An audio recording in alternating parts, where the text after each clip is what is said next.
ඔයා තමන්ගේ පාඩුවේ කොයිතරම් හොඳට ජීවත් වුණත් ඔයාට තරහකාරව ඇති වෙන්නේ ඔයාට මිනිස්සු ප්‍රශ්න ඇති කරන්නේ මෙන්න මේ කතාව හින්දා.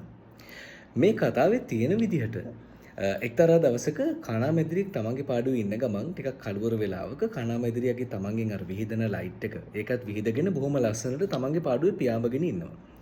මෙහෙම පියාඹගෙන ටික දුරක් යනකොට එයා හිතපු නැති විදිහකට ලොකු සර්පයෙක් එයාගේ පස්සේ පන්නන්න පටන් ගන්නවා.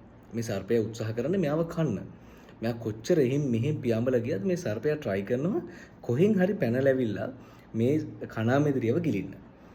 ඔන්න ඔය හේතුව නිසා කණාමැදිරිය එක තැනකදී නැවතලා අහනවා මේ දුවන එක නවත්තලා ඇයි මාව ඔයා කන්න හදන්නේ කියලා. මම මොකද්ද ඔයාලට කරපු වැරද්ද කියලා.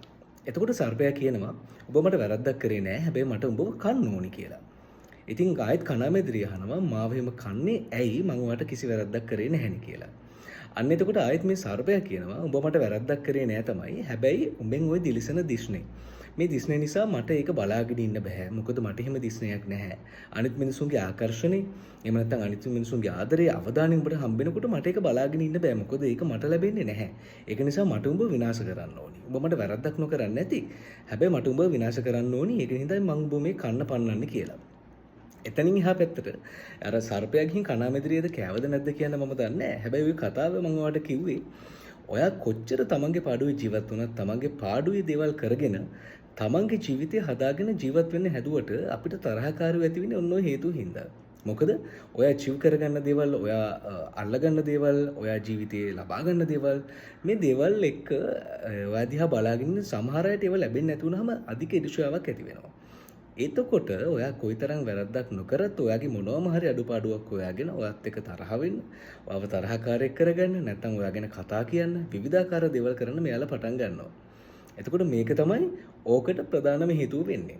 මිත්‍රවරුනි මතක තියාගන්න අපේ ජීවිතය ඇතුළේ මෙහෙම මිනිස්සු ඉන්න පුළුවන්. ඒක නිසා ඔයාගේ තරහකාරයෝ හැදෙන්න ඔයාට මිනිස්සු වෛර කරන්න අකමැති වෙන්න හේතු ඕනේ නැහැ. ඔයා වැරද්දක් කරන්න ඕනේ නැහැ. ඔයාගේ පාඩුවේ ජීවත් වෙන එකත් මිනිස්සෙක්ට ඔයාගෙන ඉරිෂා කරන්න තරහ කරන්න හොඳටම ඇති.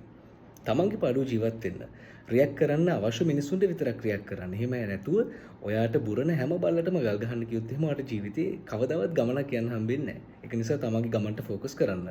හැදෙන තරහකාරයෝ ගැන වැඩි ගණන් ගන්න එපා. හැමෝටම උම තමයි. ඒක නිසා තමන්ගේ ගමන ගැන තමන් ගැන ફોකස් කරගෙන ඔළුව හදාගෙන හිනවල ජීවත් වෙන්න. හිනවල හිටපන්.